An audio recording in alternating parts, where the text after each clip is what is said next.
ሰላም ጤና ይስጥልን ክቡራን ተመልካቾቻችን፣ እንኳን ወደ YGCBD ዩቲዩብ ቻናል በደህና መጣችሁ። እስከዛሬ ያቀረብናቸው የህንጻ ዋጋ ግምቶች አማካይ ዋጋ ያላቸውን የፊኒሺንግ እቃዎች በመጠቀም የተሰሩ ሲሆን በዛሬው ቪዲዮ ከወትሮው በተለየ ሁኔታ ፊኒሺንጉ በጣም ጥሩ በሚባል ደረጃ የሚሰራለትና በስፋትም ረገድ የሚጨምር ባለ አንድ ፎቅ መኖሪያ ቤት ግምትን ይዘንላችሁ ቀርበናል። ዝግጅቱ በአምስት ምዕራፎች የተከፋፈለ ነው። በምዕራፍ 1 የቤቱን መሰረታዊ መረጃዎች ማለትም ስፋቱን እና ያሉትን የክፍሎች አይነት እናያለን። በሁለተኛው ክፍል ደግሞ ህንጻው ስለሚሰራባቸው የግንባታ ማቴሪያሎች እና የፊኒሺንግ ደረጃ እንዳስሳለን። በሚቀጥለው ምዕራፍ በመጋቢት 2017 አዲስ አበባ ላይ የግንባታ እቃዎች ዋጋና የሰው ኃይል ክፍያ ምን እንደሚመስሉ እንመለከታለን። በአራተኛው ክፍል ከላይ የዘረዘርናቸውን መረጃዎች ወደ YGCBD ፕሮግራም አስገብተን ግምቱን እናወጣለን። ግምቱ መሰረቱን ለማውጣት ስትራክቸር ጨርሶ ቆርቆሮ እስከማልበስ በከፊል ለማጠናቀቅ እንዲሁም ሙሉ በሙሉ ለማጠናቀቅ በሚል በአራት ደረጃዎች የተከፋፈለ ነው። እንደ ቦነስ ወይም ምርቃት በቀረበው በመጨረሻው ክፍል ደግሞ ሴፕቲክ ታንክ ለመስራት ምን ያህል ወጪ እንደሚያስፈልግ እንዲሁም የፊኒሺንግ ማቴሪያሎችን ወጪ ቆጣቢ በሆነ መንገድ ብንሰራ ምን ያህል በጀትን ልናድን እንደምንችል አይተን የዛሬውን ዝግጅት እንቋጫለን። የቤቱ መሰረታዊ መረጃዎች። በዚህ ግምት የምናየው ቤት አጠቃላይ ስፋት 220 ካሬ ሜትር ሲሆን ግራውንድ ፍሎር ላይ 120 ካሬ ሜትር፣ አንደኛ ፎቅ ደግሞ 100 ካሬ ስፋት አለው። በዝርዝር ስናየው መሬት ላይ በፊት ለፊት በውጭ በኩል መኪና ማቆሚያና በረንዳ፣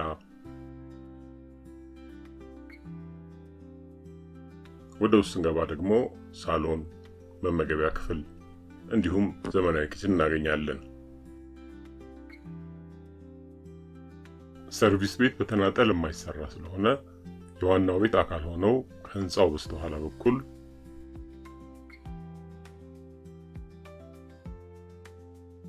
የእንጀራ መጋገሪያ ክፍልና ስቶር፣ ጓሮ በረንዳ እንዲሁም የልብስ ማጠቢያ፣ የሰራተኛ ማደሪያ እና መጸዳጃ ቤት ይገኛሉ። የተረፈው ስፋት ለኮሪደርና ለደረጃ የሚሆን ነው። ወደ አንደኛው ፎቅ ስንወጣ ዋናው መኝታ ቤት ከነመታጠቢያና መልበሻ ክፍሉ፣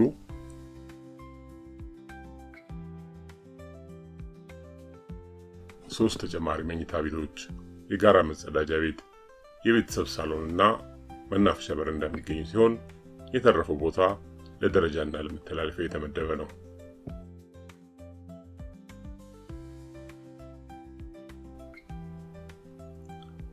ክፍል 2 የግንባታ ዘዴዎችና የፊኒሺንግ ጥራት ደረጃ።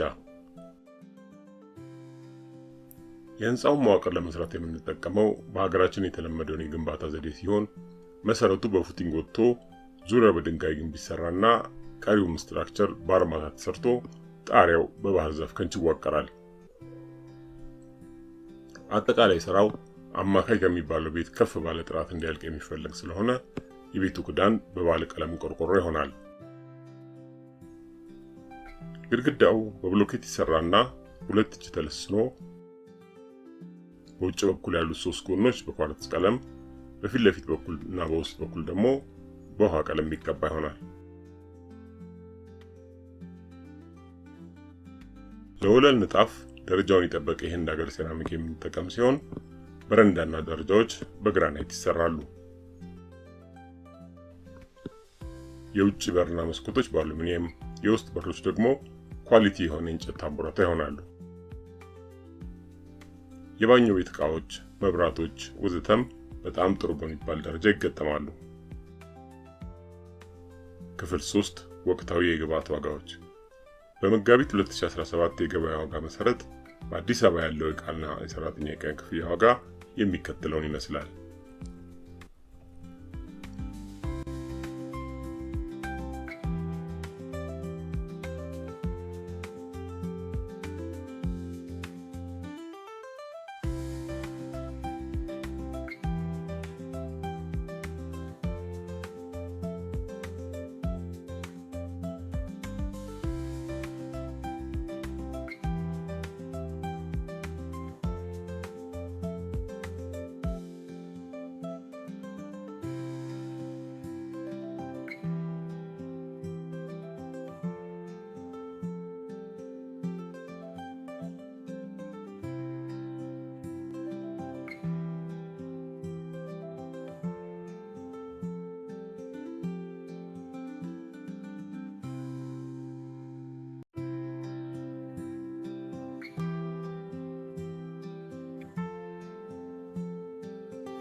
ክፍል 4 የዋጋ ግምት። አሁን YGCVD ሶፍትዌርን በመጠቀም የበጀት ግምቱን እንደሚከተለው በ2 ደቂቃ ውስጥ እንሰራዋለን። ግምቱን ለመስራት ቀዳሚ ጉዳይ የህንጻው መሰረታዊ መረጃዎች ማለትም የፎቁን ብዛት፣ የህንጻውን አይነትና የወለሎቹን ስፋት ማስገባት ነው። ስለዚህ በመጀመሪያ ባለ አንድ ፎቅ መኖሪያ ቤት መሆኑን፣ ከዚያም ግራውንድ ፍሎር 120 ካሬ፣ አንደኛው ፎቅ ደግሞ 100 ካሬ ስፋት እንዳለው እንመዘግባለን።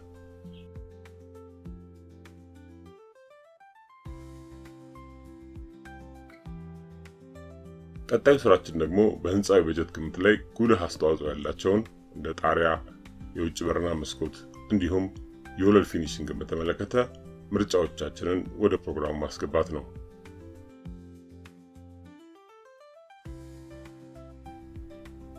ከነዚህ ውጭ ያሉትን ስራዎች ፕሮግራሙ በአገራችን በተለመዱ አሰራሮች መሰረትና ለህንጻው በሚመጥን መልኩ በራሱ ይመርጣል።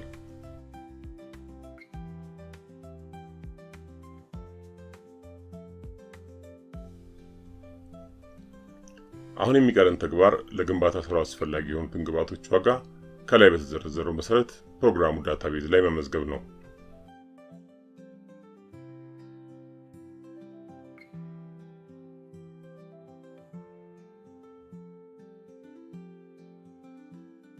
YGCVD እነዚህን ግብዓቶች ወስዶ ዝርዝር ትንተና በመስራት ውጤቱን በሚከተለው መልክ ያስቀምጥልናል። መሰረቱን አውጥቶ ግራውንድ ፍሎር እስከ መሙላት 1,256,000 ብር ይፈልጋል።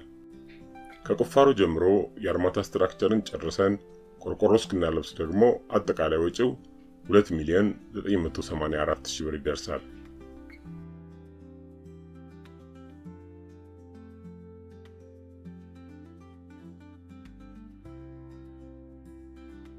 ወደ ጠቅላላው ዋጋ ከመሄዳችን በፊት ግን ላፍታ ቆም ብለው ሼር በማድረግ ዝግጅቱ ለብዙዎች እንዲደርስ፣ ላይክ በማድረግ ደግሞ የበለጠ እንድንሰራ ቢያበረታቱንስ? እናመሰግናለን። ግምታችንን እንቀጥል።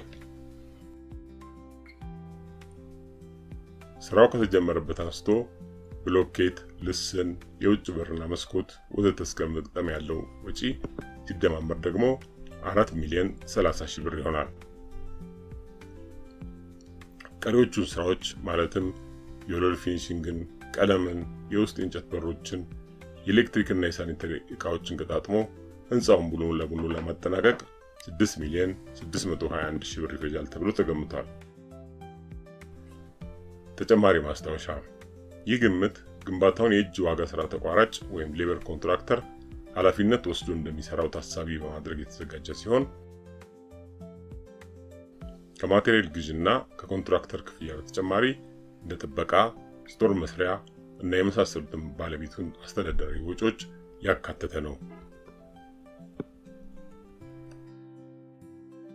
ክፍል 5 እንደ ምርቃት ወይም ቦነስ ግምት። ከህንጻው ግንባታ በተጨማሪ ቤቱን ለመኖሪያ ዝግጁ ለማድረግ ወሳኝ ከሆኑት ጉዳዮች ውስጥ የፍሳሽ ማጠራቀሚያ ሴፕቲክ ታንክ አንዱ ነው።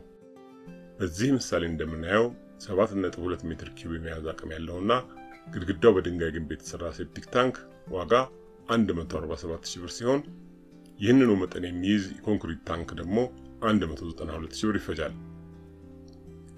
እንደምናየው የኮንክሪት ሴፕቲክ ታንክ በዋጋ ረገድ ከፍ ያለ ቢሆንም ለቦታ ቁጠባ የተሻለ ከመሆኑም በላይ የከርሰ ምድር ውሃ እየሰረገ ማጠራቀሚያውን በመሙላት ሊያስቸግር በሚችልበት አካባቢም ተመራጭ ሊሆን ይችላል።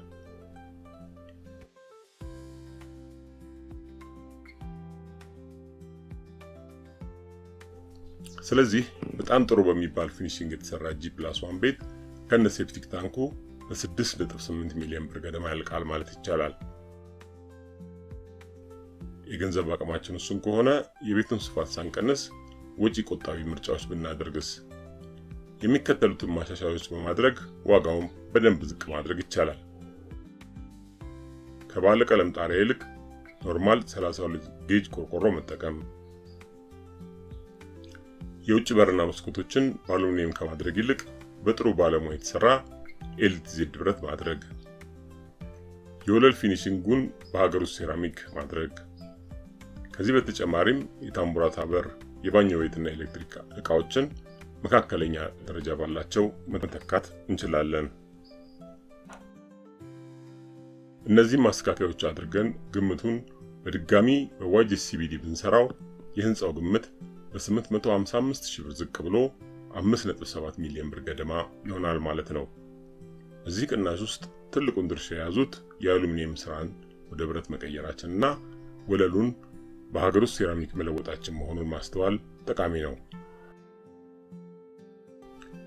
ስለሆነም የገንዘብ አቅሙን በሙሉ የህንጻው ፊኒሺንግ ይጨርሰዋል የሚል ስጋት ካሉት ከቤቱ ላይ ቀንሰው ለአጥርና ለግቢ ውስጥ ስራዎች ቢያውሉት ከጠቅላላ የምድረ ግቢ ውበትና አመቺ አኗኗር አንጻር የተሻለ ምርጫ ሊሆን ይችላል። የሳይት ወርክ ወጪዎችን ዝርዝር ግምት ማየት ከፈለጉ ከዚህ ቀደም የለቀቅነውን ቪዲዮ ይመልከቱ። ቪዲዮውን ከወደዱት ላይክ ቢያደርጉና ለወዳጅ ዘመድ ቢያጋሩ፣ በዝግጅታችን ላይ ያሉትን ሐሳብ ደግሞ በኮሜንት ቢጽፉልን ተመሳሳይ ስራዎችን እንድናቀርብ ትልቅ እገዛ ይሆነናል። የሚቀጥለው ቪዲዮ እንዳያመልጦትም የደወል ምልክቷን ክሊክ ማድረግ አይርሱ። እርስዎ ሊሰሩ ያሰቡት ህንጻ ከዚህ የተለየ ነው?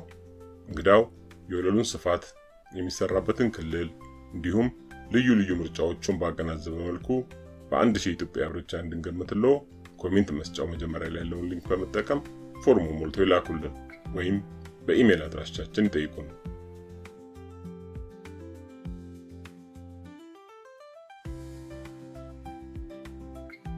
ፕሮግራሙ ግምቱን ስለሚሰራበት መንገድ ተጨማሪ ቴክኒካዊ ጉዳዮችን ለማወቅ ወይም ጨረታ መሙላትን ጨምሮ ለሌሎች ግንባታ ነክ ግምቶች እንዴት ሊጠቀሙበት እንደሚችሉ ለመረዳት ከዚህ ቀደም የለቀቅናቸውን የዩቲዩብ ቪዲዮዎች ይመልከቱ ወይም YGS-CBD ቴሌግራም ግሩፕን በመቀላቀል ፕሮግራሙን በነፃ አውርዶ ይሞክሩት።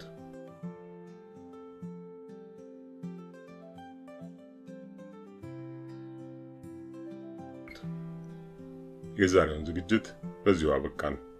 እስከ መጨረሻው ስለተከታተሉን እጅግ እናመሰግናለን።